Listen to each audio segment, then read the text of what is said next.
You're standing in a cold room and suddenly your arms look like a plucked chicken. Goosebumps. Why? Because apparently your body thinks you're still a woolly mammoth. Back in the caveman days, when we were slightly furrier and a lot closer to Planet of the Apes, goosebumps were a survival feature. The idea was raise your body hair, trap warm air close to your skin, look puffier, and scare off predators. You know, biology stuff. The problem? You don't have fur. So now, every time you get cold or emotionally overwhelmed by a slow motion dog reunion video, your body tries to fluff up imaginary hair. You're not warmer. You're not safer. You're just a shivering flesh cactus wondering why your emotional climax was marked by body static. Even better, your fight or flight mode kicks in for stuff like work emails and YouTube ads. So you'll get goosebumps from a jump scare and from your boss typing, "We need to talk." Basically, your nervous system is an old Windows XP program running on your fancy 2025 brain. It's trying its best. It just needs a reboot, or a few 100,000 years. There's a special kind of betrayal when your own brain punishes you for being happy. That's what brain freeze is. You're out here enjoying a popsicle, living your best life, and suddenly your skull goes, "Let's simulate death." Here's the science. You eat something cold, the roof of your mouth freaks out, blood vessels rapidly constrict, then dilate like they're trying to win a roller coaster contest. That sudden shift sends pain signals to your forehead because your brain is confused and dramatic.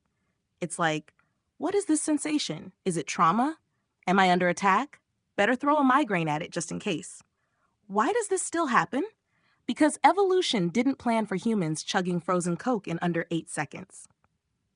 The closest our ancestors got to this was chewing on snow, and they were usually also being hunted by wolves. So brain freeze wasn't exactly top priority. Your brain's just doing what it can with the tools it has. And those tools include misinterpreting frozen dessert as a potential brain injury.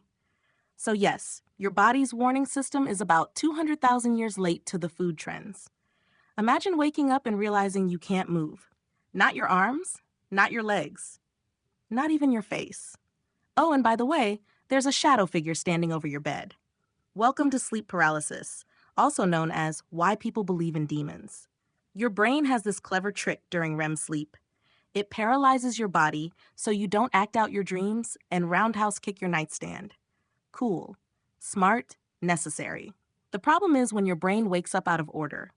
Your eyes are open, your consciousness is online, but your body is still in power save mode. So you're trapped in your own meat shell while your brain conjures up nightmare visuals like a bored video game developer. And because your amygdala, the fear center of your brain, is like a cat on Red Bull, it fills in the blanks with terror. Hello, shadow people. Hello, demon on your chest. Hello, being awake inside a horror movie.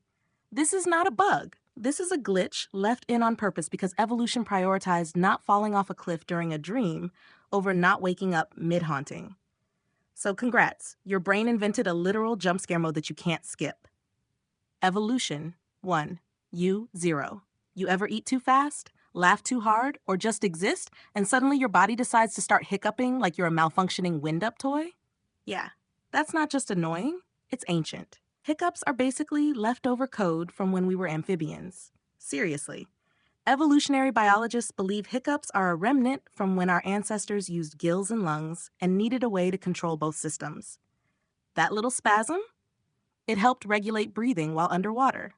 Fast forward a few 100 million years.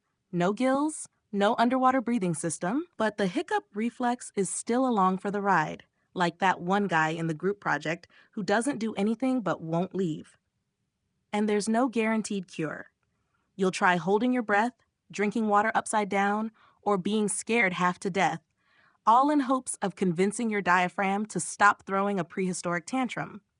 So the next time you hiccup for 45 minutes straight and start questioning your life choices, just remember, you're basically being haunted by your fish ancestors. Absolutely.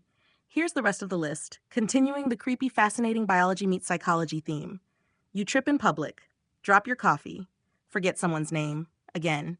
Suddenly your heart races, your stomach drops, and your face burns like you just challenged a bear to a duel. Why? Because your brain still thinks social failure equals actual death. Back in tribal times, being exiled from the group meant you'd probably freeze, starve, or get eaten. So your brain evolved to panic at any sign of rejection, even mild embarrassment. Forget your lines in a school play? Might as well be thrown to the wolves. Now it's 2025.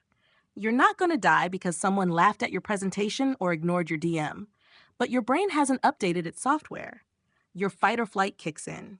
Cortisol floods your bloodstream. You rehearse the moment on loop at 2 a.m. for the next 14 years.